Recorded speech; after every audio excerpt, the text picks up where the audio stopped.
Hey, welcome. My name is Jason Smith, and I'll be your host today. We have with us Dwight Stone from D Stone Builders. Dwight's been building here in the Triad since the early 80s in the custom home market and in the active adult market. Dwight is with us today. We're out at Asher in Greensboro, North Greensboro, and we're going to talk to Dwight today specifically about the active adult market. We also have with us Jeff Smith from Tate Smith Marketing. He represents Dwight in all neighborhoods that Dwight does pretty much here in the Triad.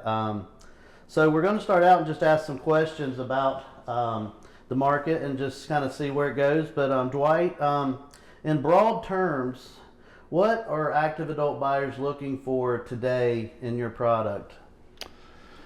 Well, thanks for having me, Jason. In today's market, they are moving from larger homes typically to trying to downsize. What we offer in our plans are the opportunity to go as small or as large as the buyer wants to be. So that we have, most of our plans have at least 2 bedrooms on the first floor, some have 3, and then the opportunity to either expand upstairs and have additional bonus rooms or bedrooms and or have additional attic area for storage of things that they've accumulated through the years. In addition to that, 3 areas that are probably really important to those type buyers. One is they want open floor plans. Typically we spend a lot of time in design on the kitchens, family rooms, and the master bedrooms and baths. Those are important areas for livability for them. In addition to that, we look at things like doorways so that they become, if need be, handicap accessible into those major areas. And then the quality that goes into the home is still not to be forgotten because they're coming from typically great neighborhoods and they want the same level of quality that they typically would experience with what they've had. Right. Jeff, this question is for you. So, you know, I think what Dwight builds in his product, he kind of goes after the more affluent empty nester, active adult buyer. What things do they see in a D Stone home that they might not see in a traditional new construction home? Well, I think one of the biggest things that they get when they come, if they want to build, is flexibility. So there's flexibility in all the plans to change rooms. Maybe take a dining room, make it an office. Maybe take a bedroom and make it an office. Or, you know, expand on space. We need to add 2 feet to the breakfast area so that our furniture will fit. Like, he gives them options and flexibility so that it's truly them building a custom home. I think that is one of the biggest things that attracts people to his neighborhoods.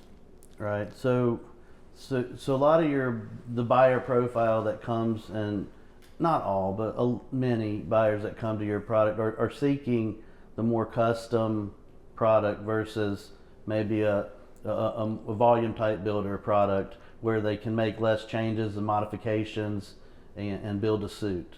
Correct. So, for example, they make all the selections if they build from scratch. They have allowances. They can put in whatever they want to put in and make it their own. It's not uncommon to have the same plan built 6 or 7 times and you walk into it and it doesn't even look the same. Right. Dwight, you're ahead of the curve. Let's go back years. You start building this type of product years ago, before it was cool or before it was really a market. You've kind of created a market here and a niche. What drove you to start this product before everybody else kind of got on board with it? I feel like you were ahead of the curve. Absolutely, 100%. I'm a big demographics studier. So about 15 years ago, I looked at the market and saw an aging population that was of baby boomers that were not only migrating into North Carolina, but the migration was in place in Greensboro also. The idea stuck with me at that time that we needed to build a product or have a product available for those people who wish to move down either in size or have the flexibility to have a non-maintenance type of neighborhood. One of the things that we decided to do was we do not put amenities like swimming pools, tennis courts, those kinds of things in our neighborhoods so that we can keep costs down from a homeowners association standpoint. The other thing that lends itself to lower cost on the HOAs is the fact that we use non-maintenance materials on the exterior of the home. So you'll see vinyl or vinyl clad or aluminum clad type windows. You'll see that type of boxing, no painting. It's an all brick type exterior, so that those kinds of maintenance costs are mitigated for people in the future. And that's really the major difference in the neighborhoods that we do. You can do a maintenance-free neighborhood and not have a maintenance-free product. Yes. The key to ours is that we do a maintenance-free product in a maintenance-free neighborhood. Right. Now that you're touching on that, I also like to point out, you can go back to some projects you did that we were involved in years ago. Right. 7 Gates. Right. Southern Gates. Right. The fact that the getting to the materials and things that you use, those neighborhoods still look great. They don't have nothing's fading. Things are not, things don't look worn. They still look like high-end neighborhoods, and your landscaping's mature. So I think that's something else that's unique. That I think when you can go back years later and see that they still look like you envisioned them to look. Absolutely. If you go back to some of our earlier neighborhoods, which were 7 Gates, Southern Gates, Canaan at the Knolls, Mm-hmm. Which was a large neighborhood off of Cone. Those neighborhoods probably have only increased a certain percentage over the last 12 or 14 years simply because of the materials that we use on the exterior of the home. Which also lend to lower maintenance on the HOA. Absolutely. Yeah. And the other thing about that is there's very few assessments. If you go back, a lot of the neighborhoods that were built previous or even now, you'll find assessments in the HOA to replace roofs or siding or whatever. And one of the things that they do in their HOA is put reserves in for roads and roof. Yeah. So when it's time for those to be replaced, there's money in the budget for that to happen. And experience with you guys helps a lot of that because you've done lots of projects. You know how to position all that ahead of time to where it's not a burden on the homeowner. Yeah, and that takes some forethought. As again, I said, you need to think about what you use in material costs, because you can move into a maintenance-free neighborhood and still have those ongoing costs of painting, of replacement of different things that while those materials weren't used for long-term viability, we use brick, the maintenance-free windows, those kind of things, so that people don't have those maintenance costs in the future. Right. So we're going to turn a little bit, and this is for both of you. When you're looking at property, what are some things that you look for to make for your product specifically to make it just the right location, piece of property? Are there characteristics that you look for? Maybe it may be location, it may be the topography. Just what are some things you look for that make a perfect site for your product, in your buyer? Well, I think if you look at the areas that we build in, it still comes down, the number one criteria is location, location, location. If you look at all of our sites that we've done in the past, whether it be Seven Gates or Southern Gates, which is in the northwest quadrant of the city, Canaan at the Knolls, which is in the northern part of the city, Asher, a development that we have underway now, Elam, which is off Isaacson, Horsepen Creek and Isaacson Boulevard. Location is really important because most of the residents in our neighborhoods want to have convenience to shopping, convenience to their church, convenience to a lot of things that they've been used to doing, dry cleaning, those kinds of things. A lot of people tend to stay in the same kind of neighborhood that they were before. Certainly we get people who move in from out of the city of Greensboro and out of the state and so forth, but a lot of people tend to migrate to closer in areas within their own neighborhoods. Where they might have been coming from potentially. And I'm sure relocation, you get a lot of buyers that are relocating to be near grandkids or other family. Absolutely. Yeah. So let's circle back here a little bit. We've identified your product to be a little more of the affluent kind of buyer. What are things that they look for in your plans that that other people may not offer specifically? Being that it's more custom. I'm assuming many of your buyers come from custom homes, and maybe are thinking they want to downsize, but they don't want to give up certain things. I think, yeah, Jeff can answer this also, but I think from a buyer perspective, they really are interested in kitchens. They're interested in master baths, master bedrooms, those livable kinds of areas where they spend the most time in. So the opportunities that we give them from a design perspective to begin with, as Jeff had alluded to earlier, we give them the opportunity to customize almost any aspect of the house. If they need a foot here or 2 feet there, if they need to rearrange this area, we are certainly, and I think Jeff said this earlier, we don't build the same type plan twice in a neighborhood. There's that much changes that we effectively do. And Jeff, this may be a question for you, but we have a mother who's lived in your product, and I think to her, entertaining was a big value to her as far as having family over, still feeling like they have room. I think your plans offer a lot of those opportunities. Do you get that a lot from buyers? Yes, and I mean, but again, the biggest thing is the flexibility with the plans.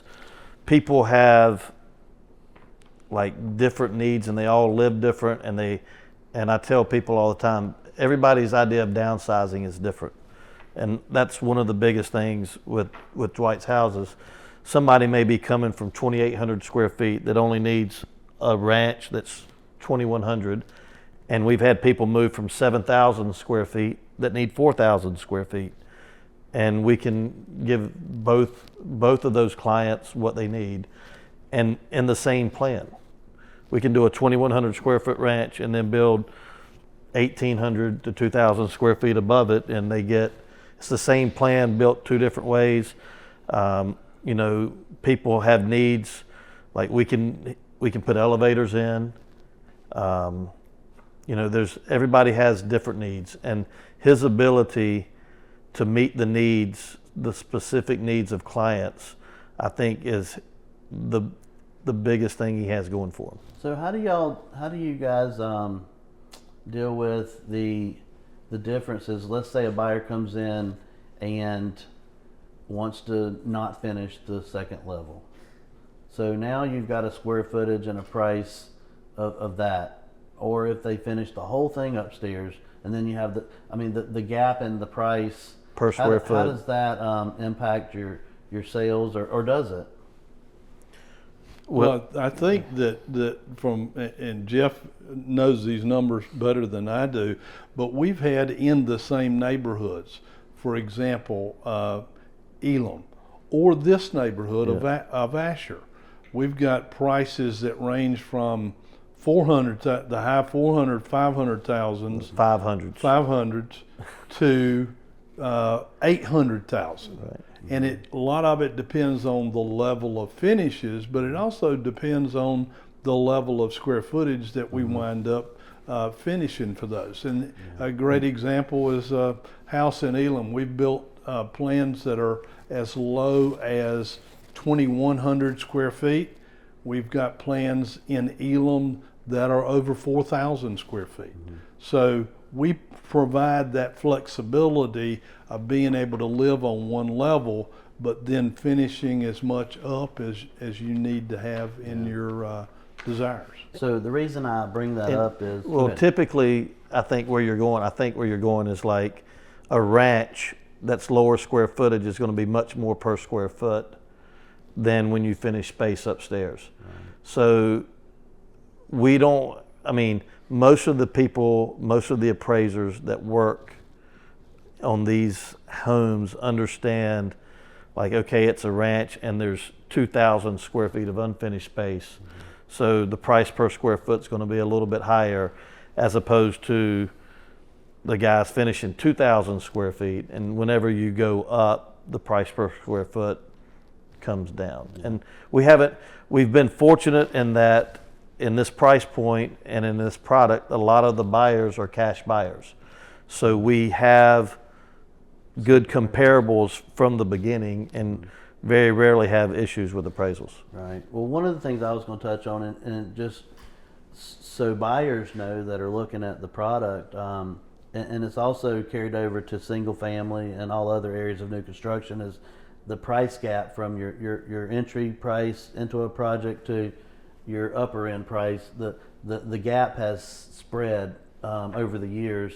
You may be in neighborhoods where you have homes in the 400s and also in the 800s, but when you're riding through the neighborhood, no matter where you live, they all look like upper end product. And I think that's kind of what I was trying to get to the point of. When you ride in your neighborhoods, whether you're in 2,000 or 4,000, they look and feel the same and custom, and nothing sticks out as far, like one versus another. And you're exactly right. When you ride through those neighborhoods, you could not tell a 2,100 square foot plan from a 3,800 square foot plan, because those basic design features we don't typically alter on the exterior of the home from a front elevation standpoint. Typically, it's once you get into the home, that's when the customization really starts for how you live. Right.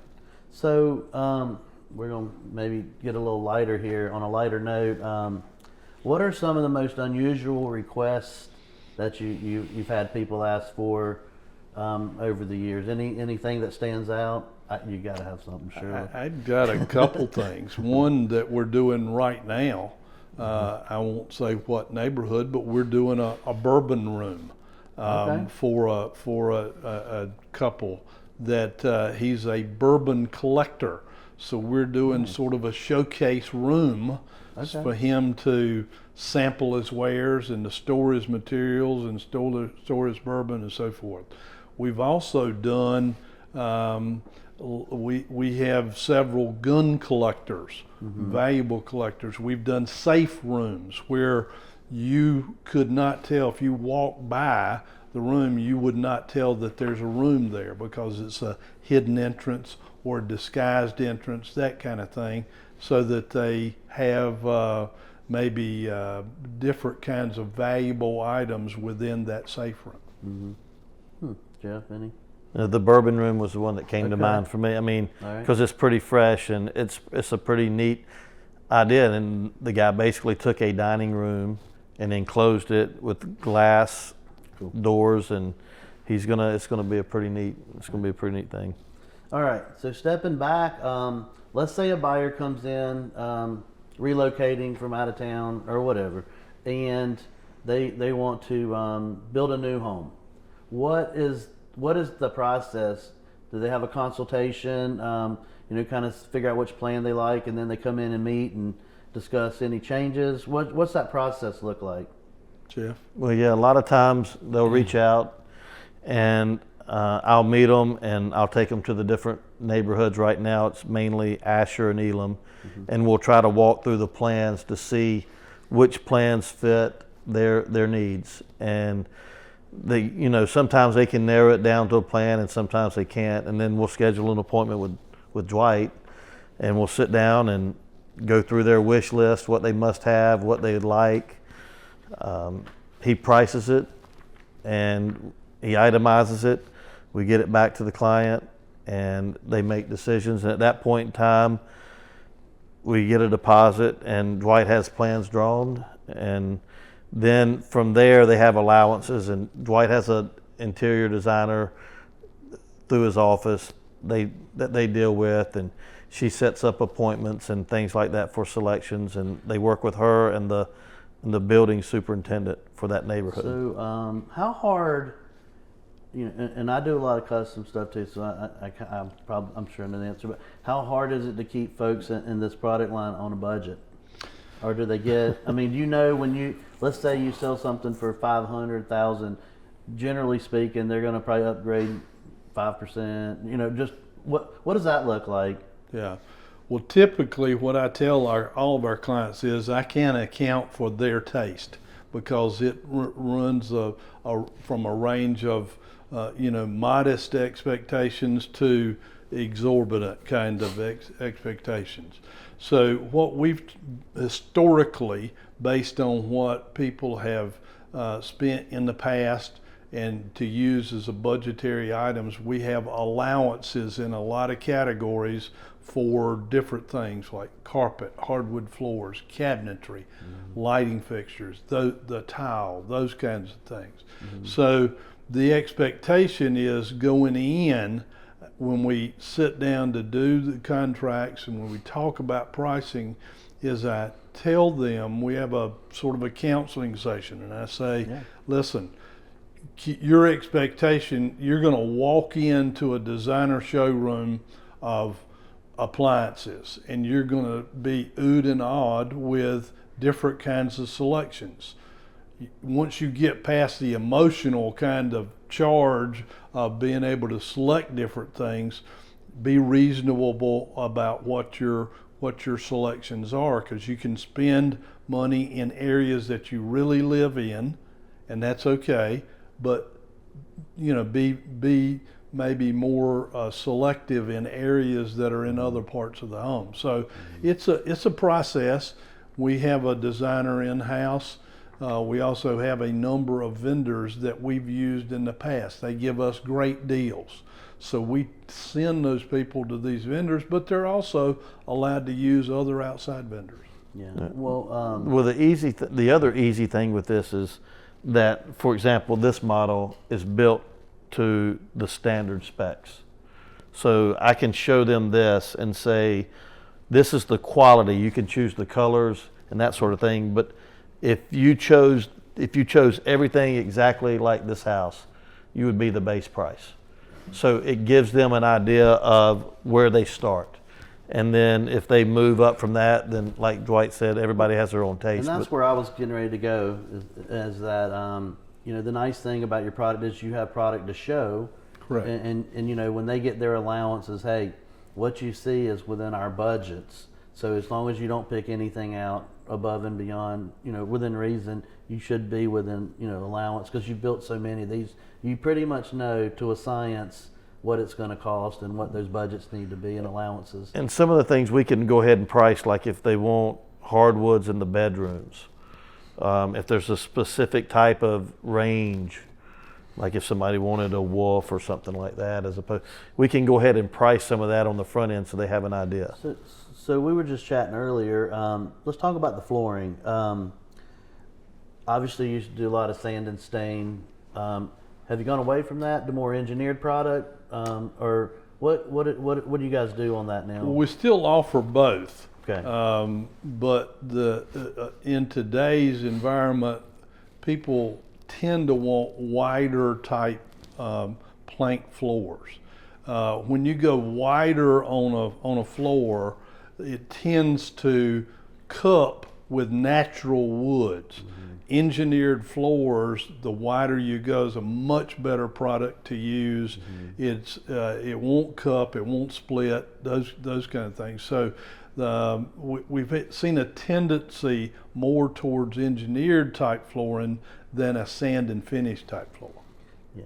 And while we're talking about some of the selections in your bathrooms, are you seeing the more the dropped showers without the lip, the rise, or I mean, what are you guys? Right. I'm assuming you get some of that with aging in place potential buyers.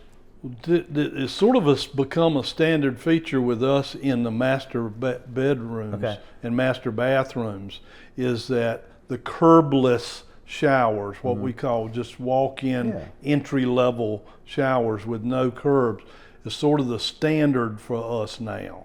And that's sort of, it's a design issue for us on the front end. We have to drop that area down so the drainage doesn't come out, certainly, but it's a very popular item in this category. Okay. And a lot of the people that are building custom have decided to do that in the guest bedrooms down because they'll have parents visiting.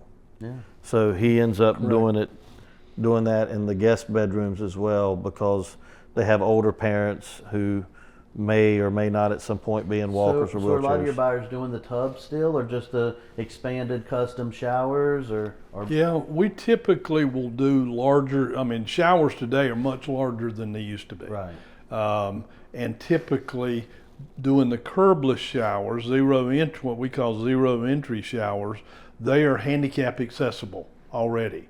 So the showers are larger today, zero entry, probably the two biggest changes in the market, and especially in this market. Usually they give the tubs. People still like to have a tub, most people, and we end up doing that upstairs. I mean, it's standard in the guest bedroom, but a lot of people just do the shower. But usually when there's a bathroom upstairs, because that's going to be younger people are going to stay up there. Right. If there's grandkids or whatever, they're probably going to be up there. Okay. And as we close out, Dwight, where can people find information about you guys? Your website, obviously, which is dstonebuilders.com. Okay. And we've got a very active website, has all of our communities on there, certainly through Smith Marketing, which handles all of our real estate and real estate sales. But then calling our office and Smith Marketing appreciates that. Asking to speak to either my son David Stone, who's president of the company, or Teresa Jarrett, who handles all the interior design type features. So number of ways to get in touch. Okay. So if you're interested in learning about more of D Stone Builders products, visit their website, reach out to Dwight or David or anybody in the office, or give Jeff a call at Smith Marketing, and you can come out and tour these properties anytime. What neighborhoods do you have open now, and do you have any coming that are down the pipeline that you can talk about, or what you got, Jeff?